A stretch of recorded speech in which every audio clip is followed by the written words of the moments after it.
Bismillahirrahmanirrahim. Alhamdulillahi nahmaduhu wa nasta'inuhu wa nastaghfiruh wa na'udzu billahi min syururi anfusina wa min sayyiati a'malina. May yahdihillahu fala mudhillalah wa may yudlil fala hadiyalah. Wa asyhadu an la ilaha illallah wahdahu la syarikalah wa asyhadu anna Muhammadan abduhu wa rasuluhu sallallahu alaihi wa ala alihi wa ashabihi ajma'in, amma ba'd. Kita lanjutkan. Qala al-muallif bab ma yahtaju ilaihi talibul ilmi, perkara yang dibutuhkan oleh seorang talibul ilmi. Pada bab ini penulis akan menyebutkan bagaimana selayaknya bagi seorang talibul ilmi jika dia ingin mendapatkan hasil dalam menuntut ilmu.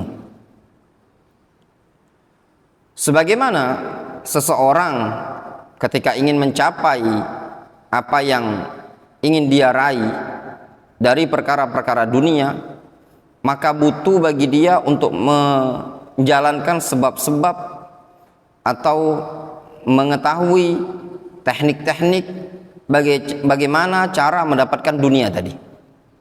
Demikian juga bagi seseorang dalam mencari ilmu syar'i, dalam thalabnya dia sangat-sangat dituntut untuk memperhatikan sebab-sebab, poin-poin yang bisa menopang dia dalam menghasilkan ilmu. Di sini penulis akan membawakan keterangan yang disebutkan oleh Imam Syafi'i rahimahullahu taala. Qala al-muallif, qala al-Khatib al-Baghdadi rahimahullahu taala. Berkata al-Khatib al-Baghdadi rahimahullahu taala, Anba'ana Abu Bakar, telah menyampaikan kepada kami Abu Bakar, Ahmad ibnu Muhammad ibni Muhammad ibni Ibrahim al-Ushnani thiqatun Naisaburi, qala sami'tu Abul Abbas Muhammad ibn Ya'qub al-Asam Al-Ashnani atau Al-Ushnani mengatakan, aku mendengar Abul Abbas Muhammad ibnu Ya'qub Al-Asam thiqatun, beliau juga termasuk perawi yang thiqat. Beliau disebut Al-Asam dikarenakan ada orang yang tuli minta fatwa, minta hukum kepada dia, ya. Sering ada orang yang tuli minta penjelasan, ya, minta ilmu lah, minta fatwa, minta selesaikan masalah-masalah bersama Muhammad ibnu Ya'qub ini tadi. Beliau ini seorang muhaddits, bahkan disebutkan dalam biografi beliau lahu inayah syadida bil athar, punya perhatian yang sangat-sangat luar biasa terhadap athar. Pernah suatu hari beliau mengumandangkan azan. Disebutkan dalam biografi beliau, Muhammad bin Ya'qub Al-Asam ini, beliau jadi muazzin di masjid tempat beliau tinggal lebih kurang selama 70 tahun. Lama tidak? Lama, 70 tahun mengumandangkan azan. Saking seringnya beliau dengan athar, dengan riwayat, sering menyampaikan haddatsana, pada suatu hari beliau ingin mengumandangkan azan di waktu asar. Tiba-tiba beliau melafadzkan haddatsana Rabi' ibnu Sulaiman qala sami'tu Syafi'i. Tiba-tiba beliau berhenti, ya. Yang aturannya Allahu Akbar, malah justru beliau menyebutkan sanad, haddatsana Rabi' ibnu Sulaiman Qala sami'tu Syafi'i. Ya. Beliau pun berhenti, enggak jadi melanjutkan tadi. Akhirnya beliau tertawa dan orang-orang pun ikut tertawa. Ya, saking beliau syadidatul inayah bil azan atau bil athar, ya. Beliau mengatakan, Muhammad ibn Ya'qub al-Asam yaqul sami'tu Rabi' ibn Sulaiman yaqul sami'tu Syafi'i, yaitu al-Imam Syafi'i yaqul, al-Imam Syafi'i rahimahullah ta'ala beliau mengatakan, yahtaju talibul ilmi ila thalathi khisalin, seorang penuntut ilmu membutuhkan kepada 3 perangai, butuh kepada 3 sifat, butuh kepada 3 kriteria yang harus ada pada diri seorang talibul ilmi. Awaluha tulul umri, wasaniya sa'atul yad, wasalisa az-zaka. Apa makna tulul umri, sa'atul yad, wasalisa az-zaka? Kalau diterjemahkan bahasa Indonesia, tulul umri artinya panjang umur. Sa'atul yad, luas tangannya. Maksudnya apa? Santai. Ya. Enggak punya banyak kesibukan. Salisa az-zaka, itu kecerdasan. Dijelaskan oleh Al-Khatib Al-Baghdadi, makna ucapan Al-Imam Syafi'i ini tadi ditafsirkan langsung oleh Al-Khatib Al-Baghdadi. Jadi yang menafsirkannya adalah ulama. Qultu ay Al-Khatib Al-Baghdadi, kata Al-Khatib Al-Baghdadi mengatakan, amma tulul umur fa innama qasada bihi dawamal mulazama lil ilmi. Adapun maksud dari ucapan Al-Imam Syafi'i, tulul umur, panjang umurnya, maksudnya adalah dawamul mulazama lil ilmi, senantiasa berkesinambungan dalam mencari ilmu, dalam menuntut ilmu. Panjang mulazamanya, bukan waktu sebulan 2 bulan, bukan waktu setahun 2 tahun, tapi bertahun-tahun, sampai dia mumpuni, sampai dia mampu untuk mengembangkan ilmu tadi. Ini juga yang sangat dibutuhkan bagi seorang talibul ilmi. Seorang talibul ilmi bagi para pemula, hendaklah dia upayakan mulazamatut talab, senantiasa berkesinambungan dalam mencari ilmu. Mulazamatus syekh, senantiasa belajar bersama guru dalam waktu yang cukup lama sampai dia mumpuni. Kalau ibarat itu sampai bisa dia jalan sendiri, ya, itu sudah lumayan. Jadi jangan menuntut ilmu itu cuma sebulan, 2 bulan, setahun, 2 tahun. Nindak, kadang sebagian orang dalam mencari ilmu itu dia tazawuk. Ya. Kalau mencari ilmu itu kadang di sini 2 bulan, pindah lagi ke sana, 2 bulan, pindah sana 3 bulan. Yang seperti ini kadang didapati di sebagian para penuntut ilmu. Makanya dulu didengar dari guru-guru kami, ya. Kadang ada istilah hubbul intiqal min alamatil qanyol. Ya. Suka pindah-pindah termasuk tanda konyol. Ya. Tanda konyol. Misalkan kalau di Yaman belajar di Darul Hadis Fiyush 6 bulan. Nanti pindah lagi dia ke Darul Hadis misalkan Syiar Hadramaut 6 bulan. Nanti pindah lagi mungkin ke Ma'bar, Darul Hadis Ma'bar 2 bulan. Pindah lagi ke Darul Hadis Zamar 1 bulan. Pindah lagi mungkin ke Ib 3 bulan. Pindah lagi mungkin ke Sumain, ke Ta'iz 1 bulan. Gayanya luar biasa. Kalau pulang ke Indonesia itu ibaratnya fulan syekhuna, alan syekhuna, alan syekhuna. Dalam keadaan tidak ada silsilah durus yang dia hatamkan. Kita nyaksikan dulu sebagian kawan-kawan kita kadang pindah ke sana, pindah ke sini, pindah ke sana, pindah ke sini. Itu akan merugikan dia sendiri. Habis waktu dia hatam. Kita dulu di Yaman ikut Fathul Majid, ya, Darus Fathul Majid. 1 kitab Fathul Majid. Anda tahu Fathul Majid itu?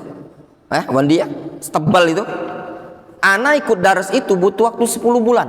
Dari halaman pertama sampai halaman terakhir khatam. Butuh waktu 10 bulan. Lah kalau kita pindah-pindah nggak akan mungkin khatam. Iya apa tidak? Nggak khatam.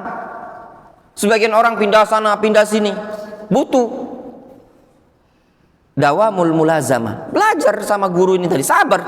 Antum selesai banyak silsilah dari guru ini tadi, dari pondok ini tadi, di markiz ini tadi, pindah ke markiz lain. Jangan icip-icip. Namanya tazawwuk. Cuman cicip-cicip belajar itu tadi. Kata Syekh Ibnu Utsaimin dalam Kitabul Ilm, belajar itu jangan tazawwuk. Cuman sekedar nyicip. Nyicip sini sebentar, nanti pindah lagi pondok lain sebentar, nanti pindah lagi pondok lain sebentar. Itu tidak diperbolehkan. Justru yang dianjurkan dalam talabul ilmi adalah dawamul mulazamah lil ilmi. Senantiasa mulazamah dengan ilmu tadi, wa mulazamatu syuyukh. Mulazamah guru tadi. Ya, itu adab yang disebutkan dalam buku penuntut ilmu. Antum tidak usah jauh-jauh cari referensi, baca Kitabul Ilmi Syekh Ibnu Utsaimin. Bahkan Syekh Ibnu Utsaimin menyebutkan dalam Kitabul Ilm, dianjurkan kata beliau kalau belajar fikih belajar dari satu guru dulu. Ya, matengkan dari satu guru ini tadi. Untuk tingkat pemula belajar dari satu guru, baru pindah ke guru yang lain. Dan yang demikian ini juga disebutkan oleh Al-Imam Ibnu Katsir dalam kitab Ikhtisar Ulumil Hadis. Nggak usah jauh-jauh referensi Ikhtisar Ulumil Hadis. Kata beliau, jangan dulu ngambil ilmu rihlah ke negeri samping, negeri luar, tapi ambil dulu riwayat-riwayat yang ada di ulama ahlil balad, ulama yang ada di negeri tadi. Panjangkan mulazamanya. Ini juga kami nasihatkan kepada para penuntut ilmu, antum-antum yang ada di sini, jangan buru-buru untuk rihlah ke negeri Yaman. Tapi antum belajar dulu di sini, matangkan dulu ilmunya, butuh waktu setahun, 2 tahun, 3 tahun, sehingga ketika antum rihlah antum cepat. Tidak perlu lagi antum belajar bahasa Arab, tidak perlu antum belajar ini, belajar itu. Kalaupun antum mau belajar tingkatan lanjutan. Syukur-syukur antum sudah belajar nahu, belajar sorof, belajar durus al-aqidah, silsilah fikih. Walaupun tidak mapan dalam-dalam, minimal yang pemula ya, kitab-kitab awal itu bisa antum khatamkan. Nah, itu penting dalam menuntut ilmu. Difahami? Kemudian kata Al-Khatib Al-Baghdadi rahimahullah ta'ala, beliau menyebutkan ya, yang berikutnya, wa arada bi sa'atil yad alla yashtaghila bil ihtiraf. Maksud ucapan Al-Imam Syafi'i adalah sa'atul yad, luas tangannya, tidak banyak kesibukan. Maknanya apa? Alla yashtaghil bil ihtiraf wa talabit takassub. Hendaknya bagi seorang talibul ilmi tidak menyibukkan diri untuk kerja, untuk cari duit, untuk usaha. Nah, ini bagi para pemula, ya ikhwan, bagi para pemula, bagi para penuntut ilmu yang masih pemula, hendaknya dia tafarrug, fokus dalam menuntut ilmu. Nggak usah mikirkan mau dagang, nggak usah mikirkan mau kerja. Antum masih pemula. Nanti kalau antum sudah agak mateng, sudah naik ke tingkatan mutawassit, pertengahan, sudah ada bekal, bolehlah antum nuntut ilmu sambil usaha. Ini enggak, bahasa Arab saja belum bisa, nahu belum apa-apa, pelajaran tauhidnya masih kosong, masih butuh bekal-bekal ilmu alat. Fokuslah antum dulu belajar. Nggak ada duit Ustaz, sabar ya, insya Allah akan datangkan rezeki dari arah yang tidak disangka-sangka kalau antum fokus. Nah, ini enggak, kadang sebagian para penuntut ilmu enggak sabaran, nggak ada duit di pondok, enggak pegang duit udah enggak sabar. Antum belajar sajalah, kalaupun enggak ada duit antum fokus aja di sini. Kita ustaz-ustaz ini sudah mikirin bagaimana antum. Toh antum mau makan udah ada makanan, enggak ada sabun Ustaz, cari aja sabun-sabun banyak di sekitar masjid ini. Yang dibuang nggak dipakai kan? Ya enggak mandi? Ya enggak Mer? Itu sabun sampah itu kan sabun mandi kan? Ambil cuci. Ya enggak? Bisa. Antum fokus saja untuk pemula. Fokus ngafal, fokus belajar. Nah, itu tadi.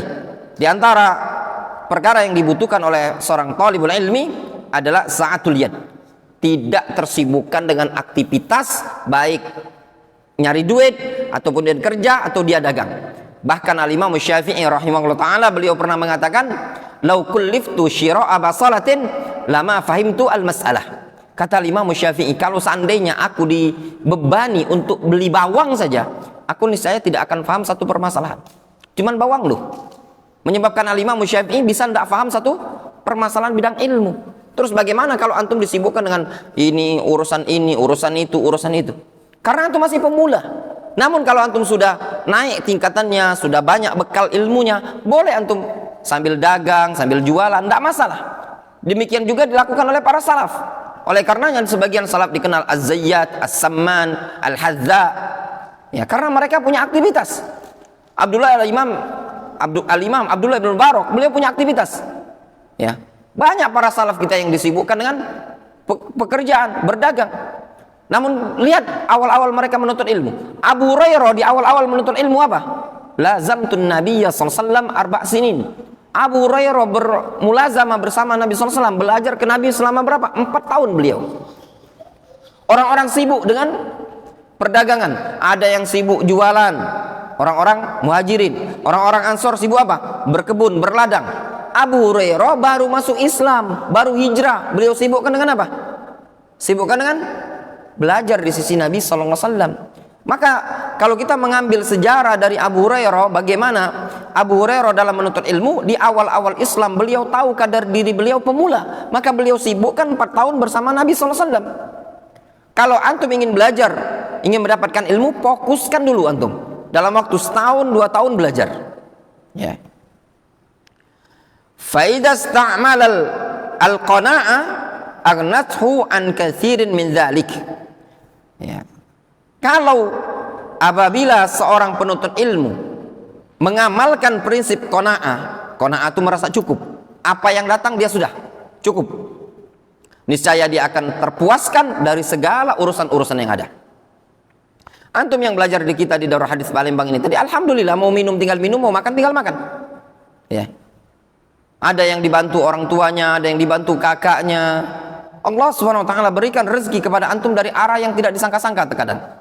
Maka fokuskan saja antum belajar, ya. Antum menuntut ilmu, apalagi antum masih pemula, jangan tersibukkan dengan hal-hal yang dengan berbagai macam alasan. Mau kerja lah, mau begini, mau dagang begini. Kaya juga ndak, berduit juga ndak, ilmu juga ndak dapat. Ada sebagian orang yang pernah belajar di sini, ya. Katanya dia mau kerja, mau bantu orang tua, begini-begini. Itu teman-temannya seangkatan dia udah ada di Yaman. Ya. Sedangkan dia juga nggak kaya. Kalau jadi bos juga mending, juga nggak kaya. Ternyata rezeki dunia itu nggak bisa dipikir dengan akal. Ya, semuanya takdir dari Allah Subhanahu wa taala. Maka ketika ada kesempatan bagi antum untuk thalabul ilmi syar'i, fokuskan diri antum untuk thalabul ilmi syar'i. Insyaallah rezeki itu Allah akan datangkan dari jalan yang tidak disangka-sangka. Kemudian yang disebutkan oleh Imam Syafi'i, poin yang ketiga, watsalitsa az-zaka. Yang ketiga adalah kecerdasan. Nah, seorang thalibul ilmi butuh untuk melatih kecerdasannya. Ya. Memang beda, kecerdasan itu ada 2 macam. Ada yang cerdas memang dari lahir, akalnya memang lebih sempurna di atas manusia rata-rata, ya. Memang luar biasa, pola pikirnya, cara berpikirnya cerdas. Yang kedua, ada kecerdasan yang dilatih, at-takassub, upayakan, ya, dilatih untuk menghafal, dilatih untuk berpikir, akhirnya lama-lama dia biasa cerdas. Orang saja sebelum dia jadi atlet, bukankah dia adalah orang biasa saja kan? Ya enggak? Pendekar itu yang karate, yang jago silat, sebelum dia jadi pendekar bukankah dia orang biasa saja? Orang biasa, tapi karena dia sering latihan. Ya. Maka tatkala orang melatih menghafal, melatih berpikir, melatih mencerna, memahami, insyaallah di hari kemudian dia akan menjadi orang yang cerdas. Wallahu taala a'lamu bissawab. Naktafi bihadzal qadar.